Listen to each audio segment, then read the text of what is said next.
पुढच्या बातमीकडे वळूयात। कांदा उत्पादक शेतकऱ्यांसाठी आज महाविकास आघाडीचा क्रांती महामोर्चा निघतोय। पुणे नाशिक महामार्गावर भोरवाडी परिसरात क्रांती महामोर्चा निघतोय।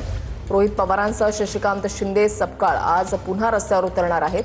आजच्या या मोर्चामध्ये अमोल कोल्हे, निलेश लंकेही सहभागी होणार आहेत। आंबेगाव, जुन्नर, शिरूर आणि खेडमधील शेतकरी आंदोलनामध्ये सहभागी होणार आहेत।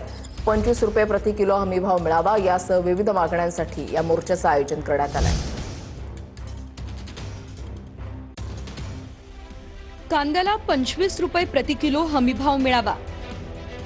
यापूर्वी खरेदी केलेल्या कांद्याला 15 ते 20 रुपये प्रति किलो अनुदान मिळावं। 2 लाखांऐवजी 8 ते 10 लाख टन कांदा खरेदी करावा। खरेदी केलेल्या कांद्याची देशांतर्गत विक्री न करता निर्यात करावी।